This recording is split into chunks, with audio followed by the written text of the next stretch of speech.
من يهده الله فلا مضل له ومن يضلل فلا هادي له أشهد أن لا إله إلا الله وحده لا شريك له وأشهد أن محمدا عبده ورسوله اللهم صل وسلم على محمد وعلى آله وصحبه والتابعين بإحسان إلى يوم الدين أما بعد Rabbi syrah li sadri, wahai Tuhanku, lapangkanlah dadaku ini, wa yassir li amri, dan permudahkanlah urusanku, wahlul 'uqdatam min lisani, dan uraikanlah kekeluhan lidahku, yafqahu qawli, supaya mereka memahami kata-kataku ini.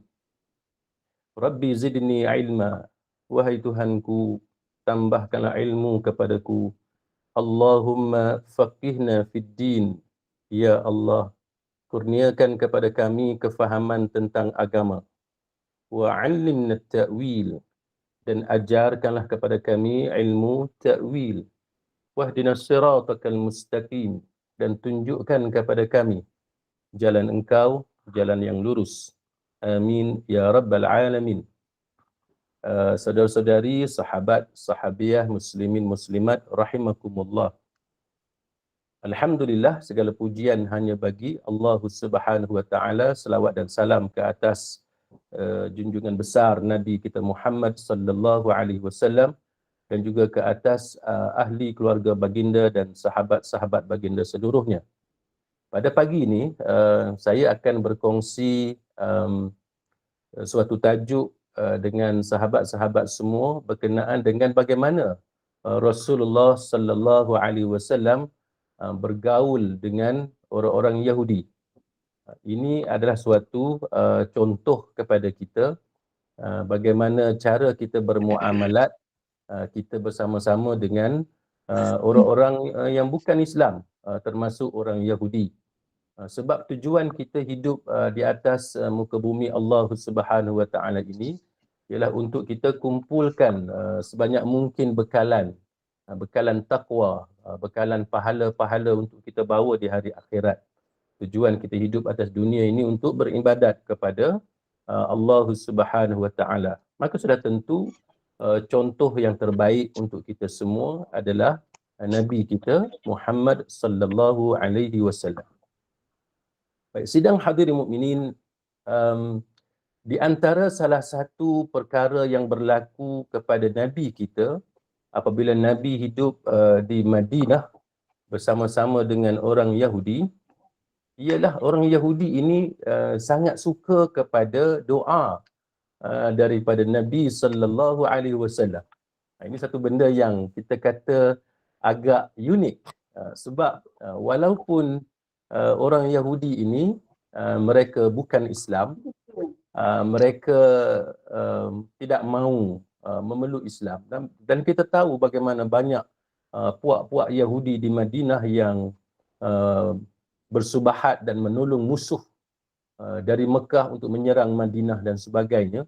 Tetapi ada beberapa peristiwa yang sebenarnya bagus untuk memberi motivasi kepada kita dalam dakwah, kan, khususnya bila kita belajar tentang uslub dakwah, cara-cara, kaedah kita berdakwah kepada orang-orang bukan Islam.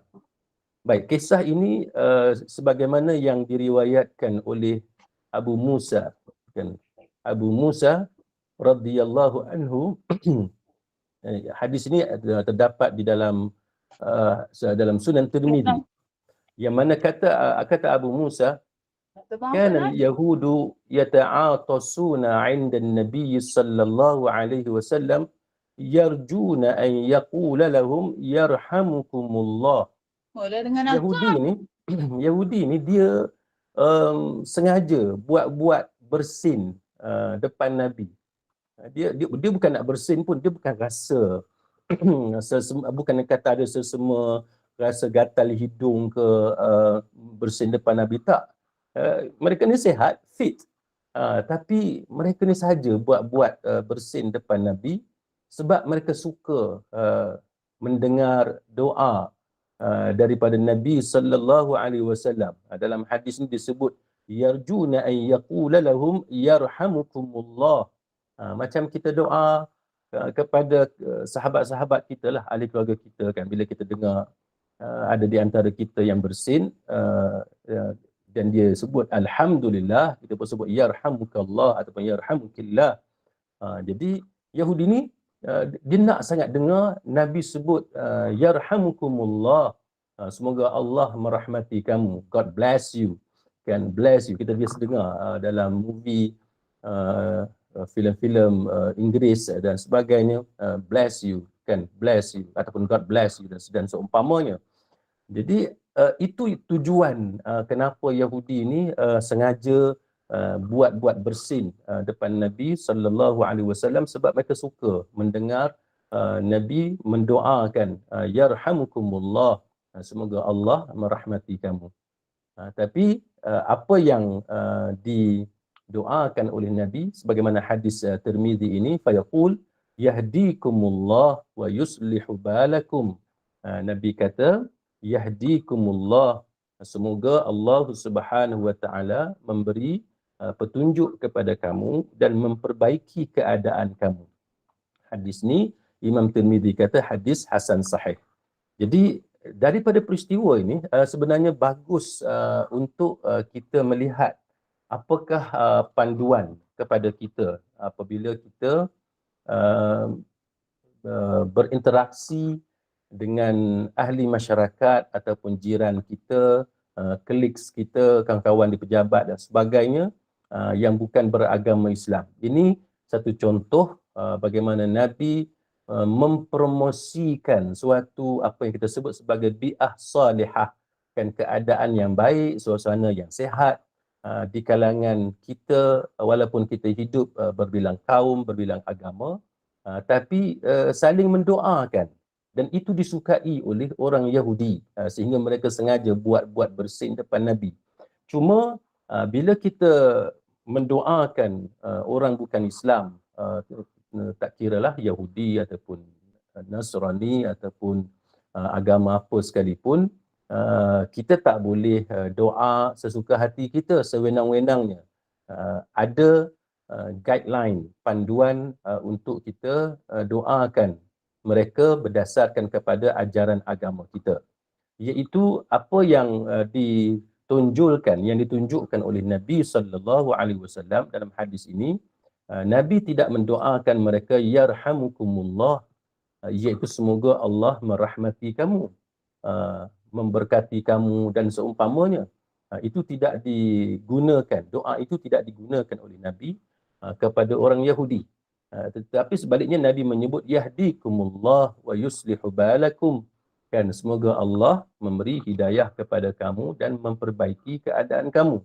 Maka para ulama yang mensyarahkan hadis ini, mereka menghuraikan kenapa Nabi mengajar kita doa sedemikian, iaitu instead of kita doakan yarhamukallah ataupun yarhamukillah ataupun yarhamukumullah, semoga Allah merahmati kamu itu, tapi diganti dengan yahdikumullah wa yuslihu balakum.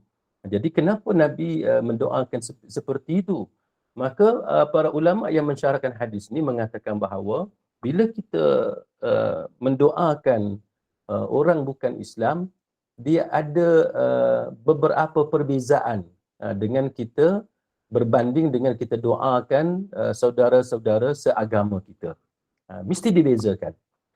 Kalau kita doakan saudara seagama kita, kita boleh dan dianjurkan mendoakan untuk kebaikan mereka di dunia dan juga di hari akhirat.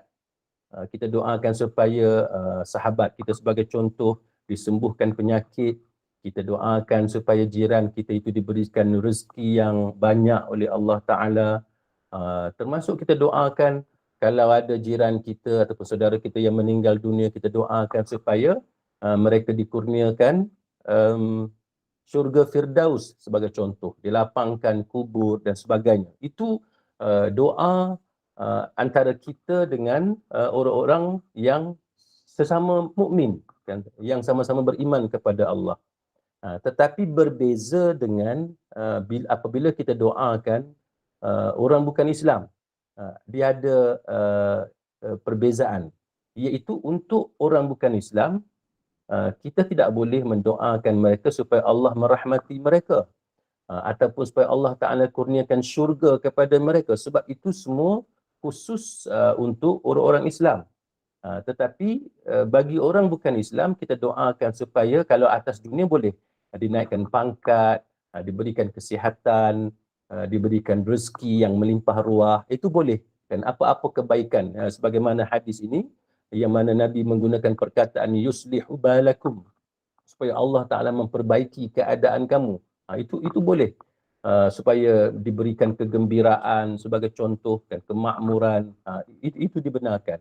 Tetapi apabila dalam soal hidayah, kita dianjurkan untuk memohon kepada Allah supaya Allah Ta'ala bagi hidayah kepada mereka, Yahudi ke, Kristian ke, agama apa sekalipun, supaya Allah Ta'ala bagi hidayah kepada mereka. Itu memang dianjurkan sebagaimana hadis yang kita baca tadi. Tetapi kita tak boleh doakan mereka supaya mereka dapat syurga, sebab itu bertentangan dengan akidah kita.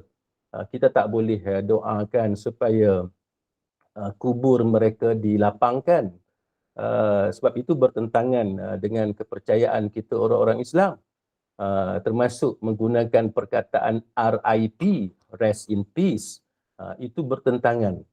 Jadi bagaimana kita nak doakan jikalau ada di kalangan jiran kita, kolik ataupun rakan pejabat kita dan sebagainya, kita doakan dalam lingkungan apa yang dibenarkan dalam agama. Kalau berlaku kematian, kita kata, kita doakan supaya ahli keluarga sabar, supaya ahli keluarga diberikan rezeki oleh Allah dan sebagainya, diberikan ketenangan. Itu boleh.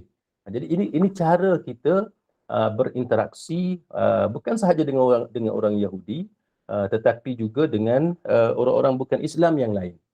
Sebab dalam agama kita, kita diajar supaya menzahirkan kepada orang bukan Islam tentang akidah kita. Kita wajib zahirkan apa yang kita percaya berkaitan dengan agama kita. Iaitu bagi kita dalam ajaran agama kita, agama yang benar hanyalah agama Islam. Kita berpendirian seperti itu. Dan kita percaya bahawa agama lain juga mempunyai pendirian seperti itu. Pendirian yang sama. Agama masing-masing lebih benar daripada agama lain. Kan agama Yahudi, orang Yahudi percaya dia yang benar, orang lain semua sesat. Jadi kita kena tegas dalam bab itu supaya mereka faham kenapa kita tak boleh doakan mereka sama seperti kita doakan orang-orang mukmin yang lain. Kerana kita berbeza, kan? Kerana kita berbeza akidah. Jadi kita perlu pupuk saling faham memahami di antara satu sama lain dan saling hormat menghormati di antara satu sama lain. Sebab dalam agama kita, kita tak boleh biarkan apa yang dipanggil sebagai tauhidul adyan, kan, tauhid agama-agama. Bagi kita, agama apa sekalipun, walaupun mereka juga mengatakan mereka agama tauhid, Yahudi kata dia pun agama tauhid, mengesakan Tuhan. Kristian juga mengatakan mereka agama tauhid, mengesakan Tuhan. Tapi cara mereka mengesakan Tuhan, mentauhidkan Tuhan tidak sama sebagaimana kita orang-orang Islam mentauhidkan Allah Subhanahu wa taala. Itu satu contoh, dan ini adalah jelas disebut dalam surah Ali Imran ayat 85. A'udzu billahi minasyaitonir rajim. Wa may yabtaghi ghairal islami dinan falan yuqbala minhu wa huwa fil akhirati minal khasirin. Allah Ta'ala jelas mengatakan bahawa barang siapa yang mencari agama selain daripada agama Islam, maka agama itu tidak akan diterima daripadanya, dan di hari akhirat dia termasuk di kalangan orang-orang yang rugi. Jadi kita sebagai orang Islam, kita tak boleh ada rasa macam inferiority complex, kan, rasa rendah diri, hina sampai tahap nak bercakap tentang agama pun tak berani, kan, takut nanti sensitif sangat dan sebagainya. Tak, kita hendaklah menceritakan perkara yang benar mengikut kepercayaan kita. Jadi itu apa yang diajarkan oleh Nabi sallallahu alaihi wasallam kepada kita. Jadi apa yang diajarkan oleh Nabi dan apa yang diajarkan oleh Allah Subhanahu wa taala itu yang kita zahirkan kepada orang-orang bukan Islam, supaya kita boleh hidup saling hormat menghormati di antara satu sama lain. Baik, selain daripada itu, kalau kita lihat bagaimana cara Nabi sallallahu alaihi wasallam berurusan dengan orang-orang bukan Islam, khususnya dengan orang-orang Yahudi, kita dapati bagaimana Nabi ini melakukan beberapa perkara yang pada peringkat awalnya berbeza dengan pada peringkat yang kemudian. Contoh, sewaktu mula-mula Nabi datang ke Madinah, pada waktu itu kita tahu bahawa di Madinah ini dominated by Jewish people. Madinah ini majoritinya dan pengaruh itu sangat kuat, sama ada segi politiknya, ekonomi dan sebagainya, memang dikuasai oleh orang-orang Yahudi. Jadi apabila Nabi sampai di Madinah, kita kena tahu bahawa Nabi mempunyai strategi dalam dakwah. Bila kita belajar tentang uslub dakwah, maka kita perlu belajar bagaimana cara Nabi melakukan strategi. Kita kena strategize dalam apa-apa plan kita, apa yang kita rancang, yang kita nak buat, aktiviti kita dan sebagainya, kita perlu ada strategi. Jadi apa yang dilakukan oleh Nabi ialah bila Nabi mula-mula sampai di Madinah, oleh kerana Yahudi ini sangat berpengaruh di Madinah. Jadi apa yang Nabi lakukan ialah Nabi pada peringkat awal Nabi ikut kebiasaan orang Yahudi di Madinah. Walaupun kita sebelum ni kita belajar tentang larangan tasyabbuh, man tasyabbaha biqaumin fahuwa minhum. Itu hadis yang kita belajar sebelum ini. Siapa-siapa yang tasyabbuh, yang menyerupai sesuatu kaum, maka dia tergolong ke dalam kaum tersebut. Nah, itu larangan tasyabbuh, larangan menyerupai kaum yang berdosa dan yang menjadi musuh Allah. Tapi bila kita belajar sirah nabawiyah, kita dapati pada peringkat awal Nabi ikut kebiasaan, kan. Ni macam kita contohnya kita pergi ke London lah, kan, kita pergi ke negara Eropah sebagai contoh. Kita tak adalah nak pakai kain pelekat pergi bersiar, berjalan, pergi shopping macam kita buat di kampung kita. Kan, kalau kita pakai kain pelekat macam tu, dipandang serong, kan, nanti dipandang pelik, ganjil oleh masyarakat. Saya ingat sewaktu saya di England, rumah kami tu ada problem dengan heating system. Jadi saya call landlord, bagi tahu tentang masalah heating system, sistem pemanas yang ada di rumah tersebut, dan dia pun panggil engineer untuk datang tengok. Jadi istilah di UK ni, kalau kita kata technician ke, mekanik ke, ataupun orang yang nak repair, baiki, plumber dan sebagainya, kita guna istilah engineer di sana. Kalau di Malaysia ni kita sebut engineer ini adalah jurutera, kan, yang belajar di universiti dan bidang kejuruteraan, keluar daripada universiti. Tapi di England istilah engineer itu lebih kepada macam technician yang datang untuk perbaiki apa yang patut di rumah kita. Jadi landlord saya pada masa itu dia call engineer datang ke rumah untuk lihat heating system. Jadi kita orang Melayu duduk dalam rumah walaupun berada di England, pakai kain pelekat je, kan, pakai kain pelekat. Jadi bila dia engineers dua orang tu datang, dia masuk dalam rumah, dia agak terkejut tengok saya dengan kain pelekat. Dia terkejut, memang nampak raut muka dia, body language dia, nampak kita boleh tahu dia terkejut bila tengok saya pakai kain pelekat. Dia pun tanya, apa ni, saya ni datang dari mana? Saya sebut saja melawak dengan I'm Scottish, kan, saya ni Scottish, orang daripada Scotland. dia tahulah saya melawak, kan. Yalah, Scottish mana pakai kain sampai ke buku lali macam tu. Jadi itu contoh macam mana bila kita hidup, hidup di negara orang, dan kita berpakaian dengan pakaian kita, pakaian di Nusantara ini, pakaian plekat dan sebagainya. Bila kita berada di negara orang, itu akan menimbulkan tanda tanya, rasa pelik dengan kita. Jadi apabila Nabi sallallahu alaihi wasallam berhijrah ke Madinah, Nabi mengelak daripada berpakaian ataupun melakukan sesuatu yang kelihatan ketara berbeza dengan masyarakat setempat. Jadi Nabi kalau boleh proses bercampur gaul dengan masyarakat itu dilakukan dengan cara yang baik.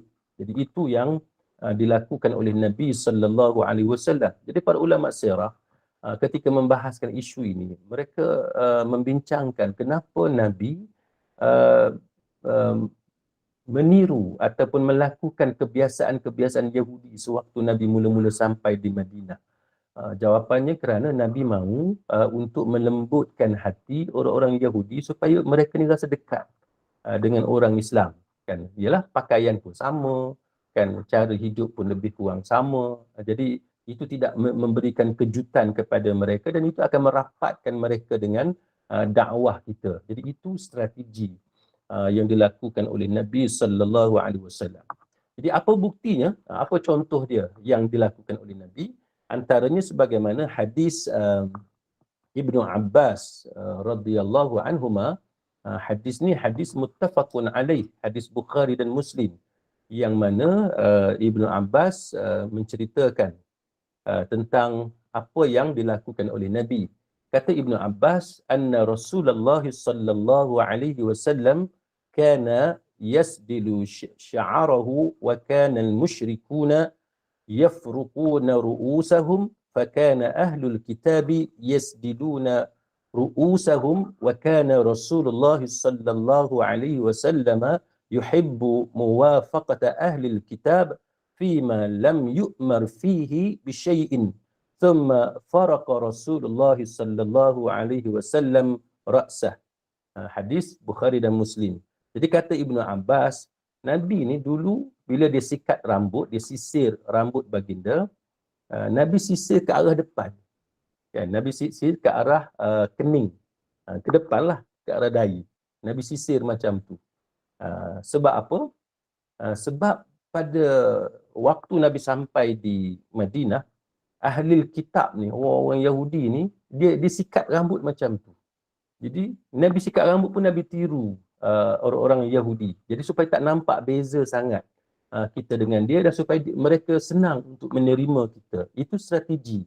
Macam mana Nabi strategize dakwah itu sampai ke tahap itu.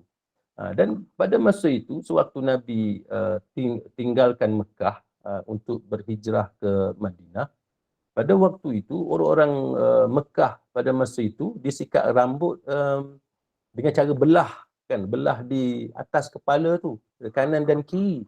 Itu cara orang Mekah sikat rambut. Jadi bila Nabi sampai di Madinah, Nabi tinggalkan kebiasaan sikat rambut di tengah style orang-orang Mekah pada masa itu. Sebaliknya Nabi tiru cara sikat rambut orang-orang Yahudi, ahli kitab di Madinah yang dia tarik ke depan. Macam anak-anak kita, orang-orang muda sekarang ni, bila nak gayakan rambut, dia tarik ke depan, apa semua buat jambul. Itu style lah, kan, hairstyle. Jadi hairstyle itu, cara sikat dan seumpama itu, Nabi ikut cara ahli kitab. Jadi itu cara yang dilakukan oleh Nabi yang kita boleh jadikan panduan supaya masyarakat setempat tidak memandang terlalu asing kita ini, kan. Jadi mudah kita mendekati mereka, mereka juga mudah untuk mendekati kita. Cara berpakaian pun kita jangan bagi nampak beza sangat. Katalah kita orang Melayu, kita pakai baju Melayu dan sebagainya, ataupun kita orang Arab pakai jubah dan seumpamanya. Bila kita ke Eropah, kita berpakaian cara mereka lah, kan, pakai kemeja, necktie, blazer, coat dan seumpamanya. Jadi supaya tidak terlalu nampak kita ini terasing kan, jauh ada gap, jurang di antara kita dengan mereka.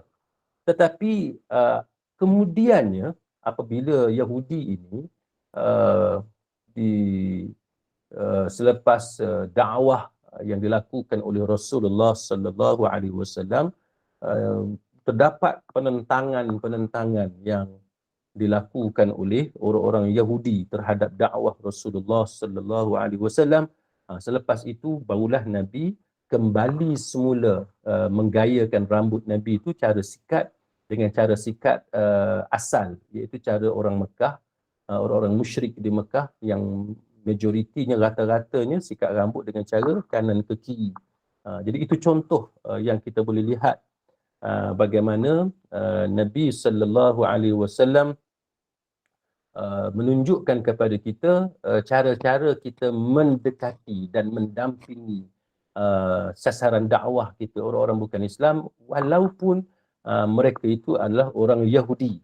Kan? Jadi itu yang boleh kita amalkan dalam kehidupan kita. Baik, kemudiannya Nabi sallallahu alaihi wasallam juga menunjukkan kepada kita bagaimana Nabi ni tidak segan silu, kan, tidak jadi masalah untuk Nabi bersembang dengan orang Yahudi, kan. Boleh, itu tidak menjadi masalah, kan.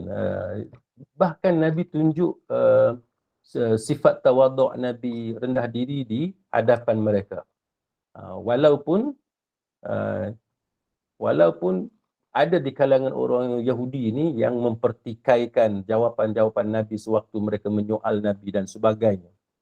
Contohnya hadis Abdullah bin Mas'ud radhiyallahu anhu yang mengatakan bahawa ketika aku berjalan-jalan bersama dengan Nabi sallallahu alaihi wasallam di salah satu ladang, Nabi ini dia bersandar, baginda bersandar dekat satu batang pokok, kan. Pergi kat satu ladang, Nabi bersandar dekat ladang pokok, dekat batang pokok tu, tiba-tiba ada beberapa orang Yahudi lalu di ladang tersebut, dan Yahudi ni, geng-geng Yahudi ni, dia kata sama-sama dia, kan, faqala ba'dhum li ba'din saluhu anir ruh, suruh tanya dekat Nabi ni pasal roh, kan. Itu orang Yahudi, dia nak test, Nabi kita. Maka apa yang membuatkan kamu ni nak tanya kepada Muhammad, kepada Nabi? Dan ada di kalangan Yahudi kata, nak tanya buat apa dekat Muhammad? Kalau dia jawab apa, dia akan jawab dengan jawapan yang kamu tak suka pun. Itu kata salah seorang di antara Yahudi-Yahudi yang ada. Selepas tu, jadi Yahudi-Yahudi yang ramai ni katalah, tanyalah. Dengan tanya, cuba tanya dekat dia pasal roh. Jadi salah seorang Yahudi ni pergi bertanya dekat Nabi tentang roh. Lalu Abdullah bin Mas'ud menceritakan bahawa Nabi sallallahu alaihi wasallam diam. Nabi tak jawab on the spot. Nabi diam, Nabi tak jawab apa pun. Jadi Abdullah bin Mas'ud kata, pada ketika itu aku tahu bahawa baginda sedang menerima wahyu daripada Allah Subhanahu wa taala. Jadi Abdullah bin Mas'ud kata, aku berdiri, dia duduk, dia pun bangun berdiri. Maka ketika wahyu itu turun, wahyu itu wahyu itu adalah surah Al-Isra ayat 85, yang mana Allah Ta'ala berfirman, wa yas'alunaka 'anil ruh qulir ruhu min amri rabbi wa ma utitum minal ilmi illa qalila. Jadi turunnya ayat Quran iaitu, dan mereka bertanya, yakni orang Yahudi bertanya kepada kamu wahai Muhammad tentang ruh, maka katakanlah ruh itu termasuk urusan Tuhanku, sedangkan kamu tidak diberi pengetahuan kecuali hanya sedikit. Jadi boleh nak sembang, nak tanya soalan dan sebagainya. Jadi itu yang ditunjukkan oleh Nabi sallallahu alaihi wasallam kepada kita.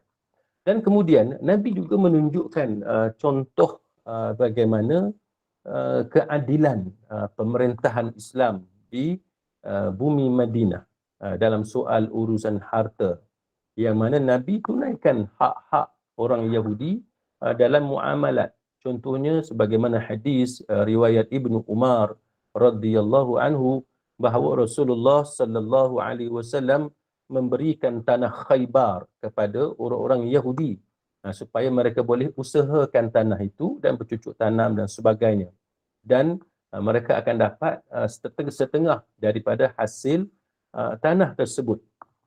Jadi itu contoh muamalat yang dilakukan oleh Nabi. Macam kita lah, kan, macam kita pajak tanah ke, pajak kebun, pajak apa sekalipun, kita pajak ladang, macam di setengah tempat kebun buah-buahan, kebun durian dan sebagainya. So kita share lah, kan, kita share separuh-separuh sebagai contoh. Ya, tanah tu tanah kita, kebun tu kebun kita, ataupun tanah tu tanah kita, engkau boleh datang masuk, usahakan tanah nak tanam apa sekalipun, nanti dapat hasil, bagilah, kan, bagi separuh ke bagi macam mana, itu terpulang kepada perjanjian masing-masing. Jadi Nabi tunjuk contoh bagaimana diberikan tanah Khaybar kepada Yahudi. Dan sebenarnya itulah sifat baik orang-orang Islam yang mencontohi kebaikan Rasulullah sallallahu alaihi wasallam kepada orang-orang yang berbeza agama. Walaupun kita berbeza agama, kita tegas dengan agama kita berdasarkan kepada akidah kita sebagaimana yang saya sebut di awal kuliah tadi. Tetapi walaupun kita meyakini sedemikian, kita berbeza dari sudut akidah, tetapi apabila kita bermuamalat dengan orang bukan Islam, kita berikan mereka peluang dan kita tidak melakukan penganiayaan dan kezaliman. Ini bukti yang menunjukkan kepada kita bagaimana kebaikan Rasulullah sallallahu alaihi wasallam kepada Yahudi. Dan itulah juga kebaikan kerajaan Islam yang pernah kita bicarakan sebelum ini. Kan, kebaikan di Ottoman Empire, kebaikan orang-orang Islam yang melindungi orang Yahudi, termasuk memberi peluang tempat kepada mereka di bumi Palestin dan sebagainya. Tetapi apa yang berlaku, pelampau Zionis ini, mereka membalasnya dengan keburukan di atas kebaikan yang telah dilakukan oleh saudara-saudara kita di Palestin. Baik. Kemudian kita lihat bagaimana peristiwa Nabi diracun. Ini kita pernah sebut dalam kuliah sebelum ini. Tapi apa yang saya nak pinpoint, saya nak tunjuk pada kali ini, yang mana Rasulullah sallallahu alaihi wasallam adalah seorang yang sangat pemaaf. Sangat pemaaf. Sampai tahap wanita Yahudi yang bernama Zainab. Zainab ni Zainab Yahudi, bukan Zainab isteri Nabi, Zainab Yahudi. Zainab ini dia telah memasukkan racun dalam daging, kita kata daging kambing lah, dalam daging kambing yang diberikan kepada Nabi sallallahu alaihi wasallam untuk dimakan. Maka apabila apabila wanita Yahudi itu dibawa kepada Nabi, Nabi maafkan dia. Kan, Nabi maafkan dia. Itu contoh kebaikan yang dilakukan oleh Nabi. Jadi apabila wanita itu dibawakan ke hadapan Nabi dan diinterogasi, kan, melalui proses interogasi, soal siasat, tanya dan sebagainya, lalu perempuan itu membuat pengakuan bahawa dia memang berniat untuk membunuh Nabi. Maka Nabi mengatakan bahawa Allah tidak akan memberimu kemampuan untuk melakukannya ataupun untuk mencelakakan aku. Maka sahabat ni pun tanya dekat Nabi, bolehkah kami membunuh dia? Kan? Bolehkah kami membunuhnya? Nabi kata jangan. Jangan dibunuh perempuan itu. Jadi itu contoh, kan, yang kebaikan-kebaikan yang ditunjukkan oleh Nabi. Berbeza dengan apa yang dilakukan oleh Zionis pada hari ini kepada orang Islam Palestin. Mereka bukan sahaja mengebom, memusnahkan masjid, memusnahkan hospital-hospital yang di dalamnya itu ada orang-orang sakit, membunuh wanita yang tidak berdosa, kanak-kanak yang tidak bersalah. Ini adalah bentuk kekejaman yang dilakukan oleh orang Yahudi di atas kebaikan-kebaikan yang selama ini dilakukan oleh orang-orang Islam sepanjang sejarah antara orang Islam dengan orang Yahudi. Hatta wanita yang memang berniat untuk membunuh Nabi pun, Nabi maafkan dia. Jadi apa yang berlaku itu dibahaskan dan dihuraikan oleh para ulama bahawa Nabi tidak memerintahkan supaya wanita itu dibunuh, untuk menunjukkan bahawa kita orang-orang Islam ini tidak diajar untuk membalas dendam. Kan, kita diajar untuk menegakkan keadilan. Kan, kita tidak sewenang-wenangnya membunuh manusia. Kan, wanita itu hampir-hampir membunuh Nabi, tetapi Nabi maafkan dia. Apatah lagi kita tidak boleh membunuh wanita yang langsung tidak bersalah, sebagaimana yang berlaku di bumi Gaza pada hari ini. Baik. Kemudian akhirnya wanita itu tetap juga dilaksanakan hukuman bunuh. Kenapa? Kerana sahabat Nabi yang lain yang makan daging tersebut meninggal dunia dengan sebab makan daging yang sama. Jadi Nabi terselamat. Manakala Bishr bin Al-Bara, sahabat Nabi, meninggal dunia akibat daripada racun tersebut. Dan sebenarnya para ulama berbeza pendapat tentang kesan racun daging kambing di Khaybar itu sama ada memberi kesan kepada Nabi ataupun tidak. Sebahagian ulama mengatakan bahawa dan sebenarnya ramai, majoriti ulama mengatakan bahawa itu tidak terkesan kerana selepas, kalau saya tidak silap, setahun ataupun 2 tahun selepas itu barulah Nabi wafat. Tetapi ulama-ulama seperti Al-Syekh Al-Mubarakfuri dalam kitabnya Ar-Rahiqul Makhtum dan lain-lain mengatakan bahawa Nabi wafat kerana racun itu. Sebab kesan racun ini dia berbeza. Ada racun yang cepat memberi kesan dan ada racun yang lambat memberi kesan dan bergantung kepada keadaan orang itu. Jadi itu perselisihan pendapat di kalangan para sahabat. Jadi kemudian samalah juga apa yang dilakukan oleh Labid bin Al-Asam yang kita ceritakan dalam kuliah yang lalu, bagaimana dia menyihir Nabi SAW dan Nabi sembuh daripada sihir itu. Tetapi Nabi tidak memerintahkan supaya Labid Al-Asam ini dibunuh. Jadi itu menunjukkan bahawa sifat pemaaf yang ada kepada Nabi.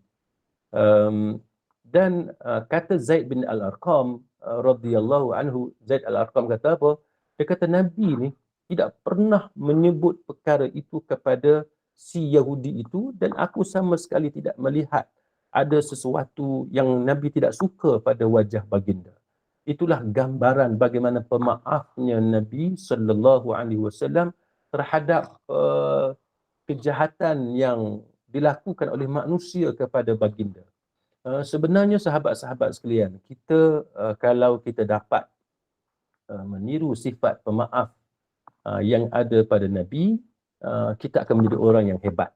Kita akan menjadi orang yang hebat. Kenapa saya berkata demikian? Kerana dalam banyak hal keadaan kita dalam kehidupan kita atas dunia ini, kerana kita ni tidak boleh sabar dan tidak boleh menjadi pemaaf sebagaimana pemaafnya Nabi sallallahu alaihi wasallam. Kadang-kadang dengan sebab masalah attitude pengguna jalan raya pun boleh bergaduh, kan? Boleh bergaduh, bertumbuk sampai viral, gambar, video dan sebagainya. Akhirnya bila kita lihat kembali video kita, gambar kita yang tersebar itu, kita nak nampak kan sifat kita yang childish, bergaduh di tengah jalan ataupun di tepi jalan dan kemudian orang tonton dan orang komen di media sosial dan sebagainya. Jadi kalau kita ada sifat pemaaf yang tinggi kan, yang baik sebagaimana yang memang kita tak mampu untuk melakukan seperti Nabi, tapi kalau kita berusaha kan untuk menjiwai, menghayati sifat pemaaf yang ada pada Nabi, itu sebenarnya akan dapat mengelak kita daripada terjebak dengan pelbagai masalah yang sebenarnya boleh dielakkan kan kalau kita ada sifat pemaaf. Kalau saya boleh sebut kepada sahabat-sahabat sekalian, sebenarnya apabila kita belajar tentang sifat-sifat Allah, tidak sedikit ulama yang mengatakan bahawa kenapa Allah Ta'ala menceritakan kepada kita sifat-sifatnya yang agung itu. Sebenarnya supaya kita belajar daripada sifat-sifat Allah. Supaya kita belajar daripada sifat-sifat Allah.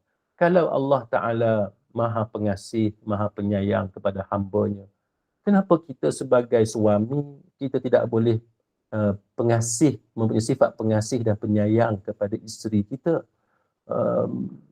Domestic violence yang kita belajar sebelum ini adalah gambaran ataupun indikasi yang menunjukkan betapa sebahagian di kalangan para suami ini tidak ada sifat pengasih, penyayang, tidak ada sifat penyabar, kan, pemaaf. Memanglah kesilapan itu boleh berlaku kepada sesiapa jua.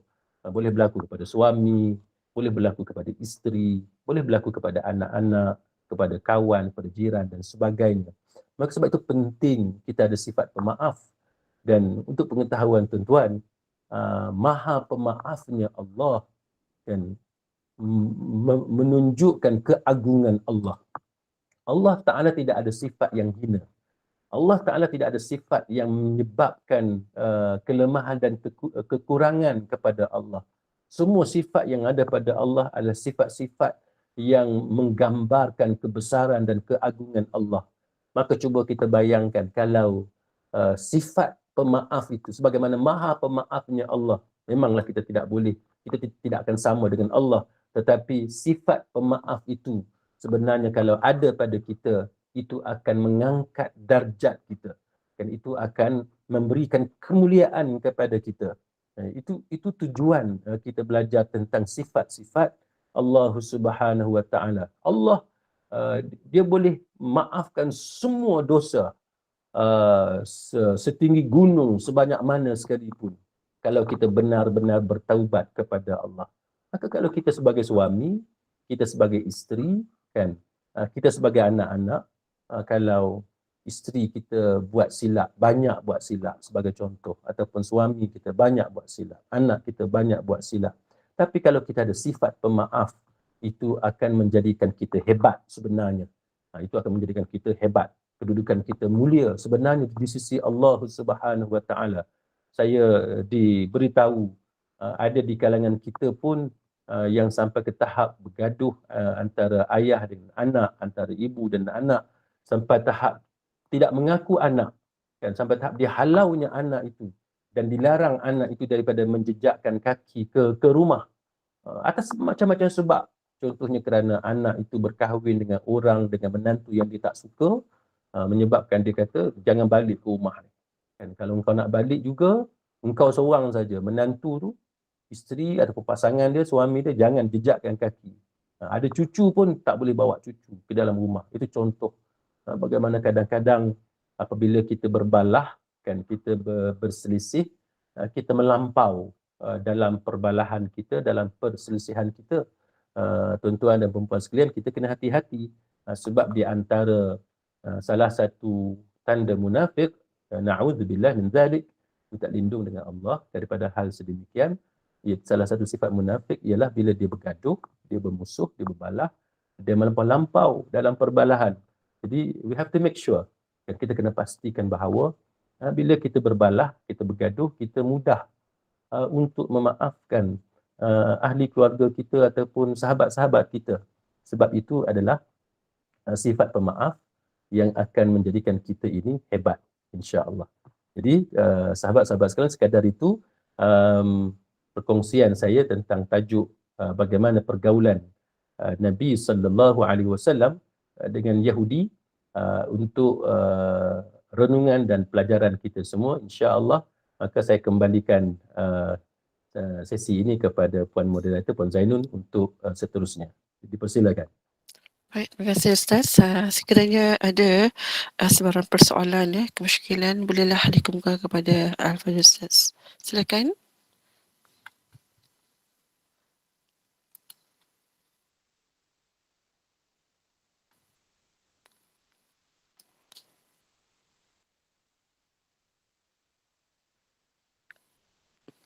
Nampaknya tak ada soalan. Oh, Puan Hazlina. Silakan Puan Hazlina. Assalamualaikum Ustaz. Waalaikumsalam. Saya nak tanya lah, kalau kita pergi seminar ke taklimat ke apa kan, kadang-kadang kita ada dengar trainer tu cakap berdoa kan, ataupun baca Fatihah, dan yang bukan beragama Islam berdoalah dengan apa, untuk Tuhan sendiri kan. Adakah itu maksudnya dia iktiraf ada Tuhan lain yang boleh diesakan selain daripada Allah? Wallahu alam. Baik, soalannya berkenaan dengan katalah kita pergi latihan, seminar dan sebagainya, kemudian dalam program tersebut ketua ataupun coach ataupun trainer, pelatih, pengerusi, moderator dan sebagainya meminta hadirin para peserta untuk berdoa mengikut agama masing-masing. Jadi soalannya apakah itu dianggap sebagai kita mengiktiraf agama mereka. Baik, untuk pengetahuan tuan-tuan dan puan-puan sekalian, sebenarnya isu ini memang menjadi satu isu yang kontroversi. Dia sebagaimana kontroversinya isu kita mengucapkan Happy Deepavali, Happy Christmas, apa semua. Dia macam tu. Sebagaimana ulama berbeza pendapat tentang masalah kita wish pada hari kebesaran orang-orang bukan Islam. Ada yang kata haram, itu dianggap sebagai kita redha dengan agama mereka. Dan kalau tuan-tuan tengok dalam fatwa-fatwa ulama pun, ulama-ulama dahulu boleh kata kebanyakannya melarang kita daripada wish pada hari kebesaran mereka kerana itu dianggap sebagai kita redha dengan agama mereka. Sehingga kan ulama-ulama contemporary pada zaman ini mencadangkan alternatif kepada itu. Daripada kita wish Happy Deepavali, Happy Christmas dan sebagainya, Merry Christmas dan sebagainya, kita gantikan dengan Happy Holiday sebagai contoh. Sebaliknya ada ulama khususnya yang tinggal di negara macam kita ni, yang ramai orang bukan Islam, termasuk di Eropah yang mana orang Islam itu adalah minoriti. Mereka mengatakan tidak salah kita ucap Merry Christmas, Happy Deepavali dan sebagainya atas alasan tidak ada hujah yang menunjukkan bahawa itu akan menjadikan kita sesat. Jadi banyaklah argumen itu secara ringkas. Maka samalah juga dengan isu kita, let's say kita sebagai chairperson, kita sebagai chairman ataupun moderator dalam seminar dan program itu, kita kata semua orang berdoa mengikut agama masing-masing. Itu pun termasuk dalam hal seperti tadi, yang mana ulama-ulama contemporary, ulama zaman ini berbeza pendapat. Sebahagian di kalangan mereka mengatakan bahawa itu tidak dibenarkan. Kalau mereka nak berdoa dengan cara mereka itu terpulang. Kita jangan sebut sahaja, jangan suruh, jangan minta kepada mereka. Contohnya rakan-rakan yang beragama Hindu, berdoalah kepada dewa kamu. Itu tak boleh. Tapi kalau kita secara umum kita mengajak untuk berdoa kepada Allah Subhanahu Wa Taala, lepas tu rakan-rakan kita yang beragama Hindu, yang beragama Kristian berdoa mengikut agama masing-masing, maka itu tidak terkait dengan kita. Jadi itu berlaku perbezaan pendapat. Dan ada yang kata boleh. Kenapa boleh? Kerana sebagaimana kita menjamin freedom of religion, freedom to profess any religion of his or her choice, maka sebagaimana kita dilarang daripada mengganggu rumah ibadat orang bukan Islam, sebagaimana kita dilarang daripada menyakiti orang bukan Islam yang beribadat, dan sebagaimana kita memberi tanah kepada mereka ataupun ruang kepada mereka untuk membina tempat-tempat ibadat mereka, maka macam itulah bila kita hidup berbilang kaum, berbilang agama ini, bila kita berdoa, kita kata kita berdoa mengikut agama masing-masing, maka itu tidak menunjukkan bahawa kita redha kepada agama mereka. Jadi kesimpulannya ialah para ulama contemporary pada zaman kita ni berbeza pendapat tentang isu kita menyebut dengan jelas kepada orang bukan Islam supaya berdoa kepada Tuhan mereka mengikut agama masing-masing. Wallahu alam. Tapi kalau tanya pendapat saya, selagi kita boleh elak, kita elaklah. Kan benda khilaf ni al-khuruj min al-khilaf mustahab, kan lebih baik kita lebih disukai kita mengelak daripada perkara-perkara khilaf macam tadilah Merry Christmas, Happy Deepavali dan sebagainya. Kalau kita boleh ganti dengan Happy Holiday, itu lebih baik. Saya pun bila saya berjumpa dengan my clients yang beragama Hindu, yang beragama bukan Islam, saya tidak wish dengan jelas Merry Christmas ataupun Happy Deepavali dan sebagainya, tapi saya wish dengan cara Happy Holiday. Itu hubungan kita di atas dunia dengan rakan-rakan kita dan jiran kita. Wallahu a'lam. Terima kasih Ustaz. Sama-sama. Okey, saya tengok kat sini ada soalan daripada Panik Som ya. Ustaz Jody semasa Rasulullah SAW di Madinah. Okey. Puan Noraini, nak tanya ke? Saya baca soalan Panik Som dulu, boleh? Puan Noraini? Okay, saya sedang membaca soalan Panik Som. Okay, terima kasih. Ustaz Yahudi semasa Rasulullah SAW di Madinah adalah kategori bangsa apa? Terima kasih.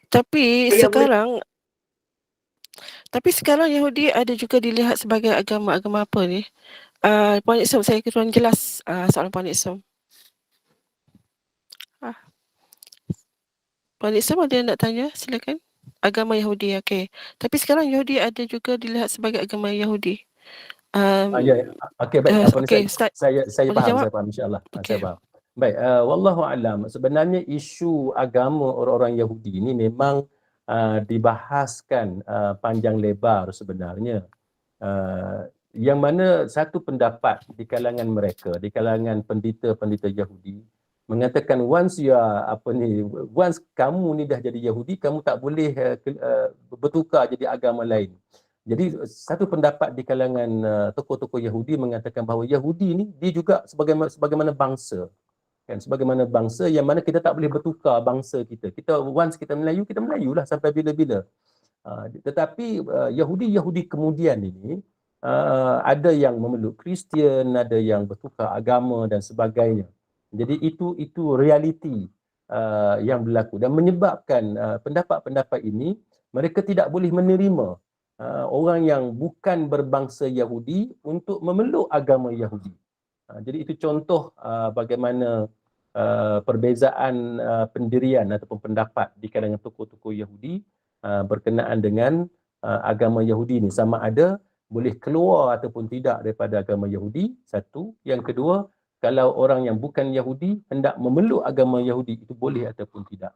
Jadi pendapat yang lebih meluas, saya dipahamkan pendapat yang lebih popular di kalangan tokoh-tokoh Yahudi ialah kalau orang luar yang bukan bangsa Yahudi, mereka tidak boleh memeluk agama Yahudi walaupun ada perbezaan pendapat di kalangan mereka. Jadi pendapat itu lebih menjurus kepada sebagaimana bangsa. Once you ni Yahudi, kamu adalah Yahudi selama-lamanya dan ianya tidak dibuka pintu kepada orang yang bukan Yahudi untuk memeluk agama Yahudi. Wallahu a'lam.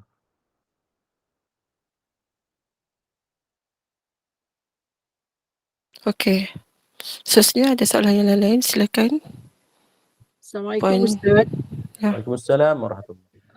Saya nak tanya, betul kan Nabi telah menghalau orang Yahudi keluar daripada Madinah, dan kalau betul apakah Assalamualaikum.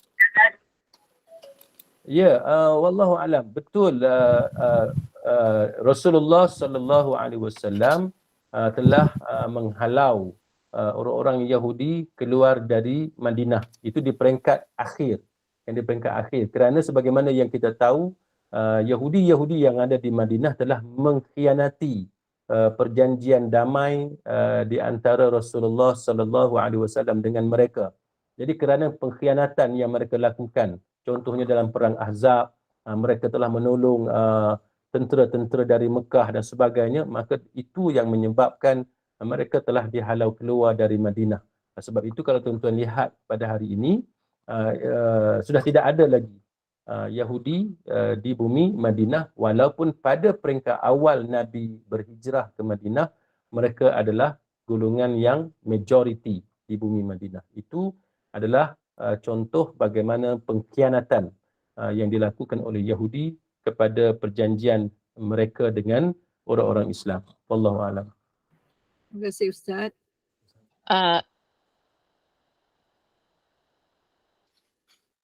Ya, Puan Nora ini ada nak bertanya, silakan. Tidak ada. Puan Salma? Angkat tangan. Ustaz, Puan Nora ini. ya, saya tanya, adakah Bani Melayu ni berasal daripada isteri Nabi Ibrahim yang ketiga? Kontora. Secara terima kasih Ustaz. Wallahu a'lam. Memang antara isu yang kebelakangan ini menyebut tentang konturah dan sebagainya lah. Dan sebutan konturah itu juga ada diperdebatkan.